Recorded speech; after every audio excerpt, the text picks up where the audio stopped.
ಇವತ್ತು ಕುಮಾರಸ್ವಾಮಿಯವರ ತೋಟದ ಮನೆಯಲ್ಲಿ ಮೈತ್ರಿ ನಾಯಕರಿಗಾಗಿ ಊಟದ ವ್ಯವಸ್ಥೆಯನ್ನು ಮಾಡಿಕೊಳ್ಳಲಾಗಿದೆ. ಬಿಡದಿಯ ತೋಟದ ಮನೆಯಲ್ಲಿ ಹೊಸ್ತಡಕು ಊಟದ ವ್ಯವಸ್ಥೆಯನ್ನ ಕುಮಾರಸ್ವಾಮಿಯವರು ಮಾಡಿಕೊಂಡಿದ್ರು. ಇನ್ನು ಇದಕ್ಕೆ ಫ್ಲೈಯಿಂಗ್ ಸ್ಕ್ವಾಡ್, ಎಲೆಕ್ಷನ್ ಫ್ಲೈಯಿಂಗ್ ಸ್ಕ್ವಾಡ್ನ ಅಧಿಕಾರಿಗಳು ಭೇಟಿ ನೀಡಿದ್ದಾರೆ. ಎಚ್ಡಿಕೆ ತೋಟದ ಮನೆಯಲ್ಲಿ ಅಧಿಕಾರಿಗಳು ಪರಿಶೀಲನೆಯನ್ನ ಮಾಡಿದ್ದಾರೆ. ಎಷ್ಟು ಭೋಜನದ ವ್ಯವಸ್ಥೆಯಾಗಿದೆ, ಏನೆಲ್ಲ ವ್ಯವಸ್ಥೆಯಾಗಿದೆ, ಎಷ್ಟು ಖರ್ಚಾಗುತ್ತೆ, ಇದೆಲ್ಲದರ ಬಗ್ಗೆಯೂ ಕೂಡ ಪರಿಶೀಲನೆಯನ್ನು ಮಾಡಿದ್ದಾರೆ. ಸ್ನೇಹಿತರು ಮತ್ತು ಕುಟುಂಬ ಸದಸ್ಯರಿಗೆ ಅಂತ ಹೇಳಿದ್ರು, ಇದಕ್ಕೆ ಯಾವುದೇ ಅನುಮತಿಯನ್ನು ಪಡೆದಿರಲಿಲ್ಲ ಅಂತ ಸಹಾಯಕ ಚುನಾವಣಾ ಅಧಿಕಾರಿ ರಮೇಶ್ ಅವರು ಅನಂತರ ಮಾಹಿತಿಯನ್ನು ಕೊಟ್ಟಿದ್ದಾರೆ. ಈಗ ನಮಗೆ ಆಲ್ರೆಡಿ ನಾವು ತಹಸೀಲ್ದಾರ್ ಮತ್ತು ಇಒ MCC ನೋಡಲ್ ಆಫೀಸರ್ ಇರ್ತಾರೆ, ಅವ್ರು ಡೈರೆಕ್ಷನ್ಸ್ ಕೊಟ್ಟಿದೆ. ಅವರು 1 ಅವರ್ ಮುಂಚಿತವಾಗಿ ಇನ್ಸ್ಪೆಕ್ಷನ್ ಮಾಡಿದ್ದಾರೆ. ಅಲ್ಲಿ ಸ್ವಲ್ಪ ಊಟದ ವ್ಯವಸ್ಥೆ ಪ್ರಿಪ್ರೇಷನ್ ಮಾಡ್ತಿದ್ದು ಕಂಡು ಬಂತು. ಜೊತೆಗೆ ನಾನೇ ಖುದ್ದಾಗಿ ಅದನ್ನು ಇನ್ಸ್ಪೆಕ್ಷನ್ ಮಾಡೋಣ ಅಂತ ಬಂದಿದ್ದೆ. ಅಲ್ಲಿ ಪರ್ಮಿಷನ್ ತಗೊಂಡಿರಲಿಲ್ಲ. ಜೊತೆಗೆ ಅವರು ಫ್ರೆಂಡ್ಸ್ ರಿಲೇಟಿವ್ ಅಂತ ಹೇಳಿದ್ರು. ಸೊ ನೀವು FS ಟೀಮ್ ಅಲ್ಲೇ ಬಿಟ್ಟಿದ್ದೀವಿ ಮತ್ತು ಆ ಪ್ರೋಗ್ರಾಮ್ ನಾವು ಕ್ಯಾನ್ಸಲ್ ಮಾಡಿದ್ವಿ, ಪರ್ಮಿಷನ್ ತಗೊಂಡಿರಲಿಲ್ಲ. ಅಲ್ಲ, ಈಗ ನಮಗೆ ಅಲ್ಲಿ ಪೊಲಿಟಿಕಲ್ ಪಾರ್ಟೀಸ್ ಯಾರೂ ಬಂದಿಲ್ಲ ಒಳಗಡೆ ನಾವು ಚೆಕ್ ಮಾಡಿದಾಗ. ಸೊ FS ಟೀಮು ನಾವು 2-3 ಟೀಮ್ ಅಲ್ಲೇ ಬಿಟ್ಟಿದ್ದೀವಿ. ಸೊ MCC ವೈಲೇಷನ್ ಆಯಿತು ಅಂತಂದ್ರೆ ಅವ್ರ ಮೇಲೆ ನಿಯಮಾನುಸಾರ ಕ್ರಮ ತಗೊಳ್ಳಿ MCC ನೋಡಲ್ ಆಫೀಸರ್ಗೂ ಡೈರೆಕ್ಷನ್ಸ್ ಕೊಟ್ಟಿದ್ದೇವೆ. ತಹಸೀಲ್ದಾರ್ ಕೂಡ ಅದನ್ನ ನೋಡ್ಕೊಳ್ಳೋಕೆ ಡೈರೆಕ್ಷನ್ಸ್ ಕೊಟ್ಟಿದ್ದಾರೆ. ಅದು ಪೊಲಿಟಿಕಲ್ ಪಾರ್ಟಿ ಮೀಟಿಂಗ್ ಆಗ್ತದೆ, ಮತ್ತೆ ವಿತೌಟ್ ಪರ್ಮಿಷನ್ ಇಲ್ಲದೇ ಇರೋದ್ರಿಂದ ನೀವು ರೂಲ್ಸ್ ಪ್ರಕಾರ ಏನಿದೆ ಕ್ರಮ ತಗೊಳ್ಳಿ ಅಂತ ಡೈರೆಕ್ಷನ್ಸ್ ಕೊಟ್ಟಿದ್ದಾನೆ. ಒಳಗಡೆ ಯಾರು ಇಲ್ಲ. ಈಗ ನಮಗೆ ಒಳಗಡೆ ಯಾರು ಇಲ್ದೇ ಇರೋದ್ರಿಂದ ಒಂದು 7-8 ಜನ ಇದ್ದಾರೆ ಅಷ್ಟೇ.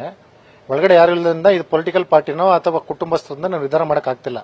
ಆ ಕಾರಣಕ್ಕೋಸ್ಕರ ನಾವು ಅಲ್ಲಿ FS ಟೀಮ್ ನಾವು ಅಲ್ಲೇ ಬಿಟ್ಟಿದ್ದೀವಿ. ಈಗ ಸ್ನೇಹಿತರಿಗೆ ಅದು ಶಾಸಕರಾಗಿರ್ಬೋದು ಅಥವಾ ಕ್ಯಾಂಡಿಡೇಟ್ಗಳಾಗಿರ್ಬೋದು, ಅವ್ರ ಸ್ನೇಹಿತರಲ್ಲ ಸರ್, ಅವ್ರು ಊಟಕ್ಕೆ ಇಟ್ಕೊಂಡು ಇಲ್ಲ, ಹಂಗ್ ಬರಕ್ ಬರಲ್ಲ. ನೋ ಈಗ ನಾವು ಇದು ಎಲ್ಲ ಕೋಡ್ ಆಫ್ ಕಂಡಕ್ಟ್ ಇರೋದೇ, ಮಾಡಲ್ ಕೋಡ್ ಆಫ್ ಕಂಡಕ್ಟ್ ಇರೋದ್ರಿಂದ ಆತರ ಪರ್ಮಿಷನ್ ತಗೊಂಡ್ ಮಾಡಕ್ ಬರಲ್ಲ, ಪರ್ಮಿಷನ್ ಇಲ್ದೇನೆ. ಸೊ ಜೊತೆಗೆ ಈಗ ಅದನ್ನೇ ಅವ್ರು ಹೇಳ್ತಾ ಇರೋದು ಕಾರಣಕ್ಕೋಸ್ಕರ ನಾವು FS ಟೀಮ್ನ ಅಲ್ಲೇ ಬಿಟ್ಟಿದ್ದೀವಿ. ನಮ್ಮ ರಿಲೇಟಿವ್ ಮಾತ್ರ ಅಂತ ಹೇಳ್ತಿದ್ದಾರೆ.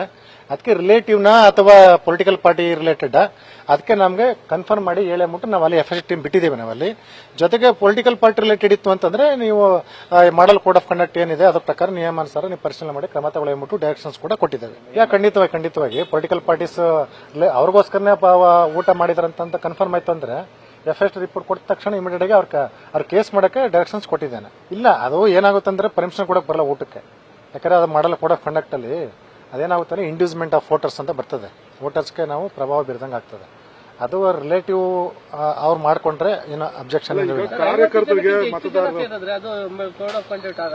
ಖಂಡಿತವಾಗಿ. ಈಗ ಅದಕ್ಕೆ ನಾವು ಒಳಗಡೆ ಹೋಗಿದ್ನಲ್ಲ, ಸ್ವತಃ ನಾನೇ ಖುದ್ದಾಗಿ ನೋಡೋದ್ರಿಂದ ಅಲ್ಲಿ ಯಾರು ಕಾಣಿಸಿಲ್ಲ.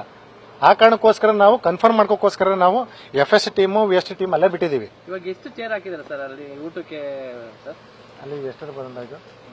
50-60 ಇದೆಯಾ? ಹಾ, ಒಂದು 50 to 60 ಇದೆ ಅಂತ ಇದೆ.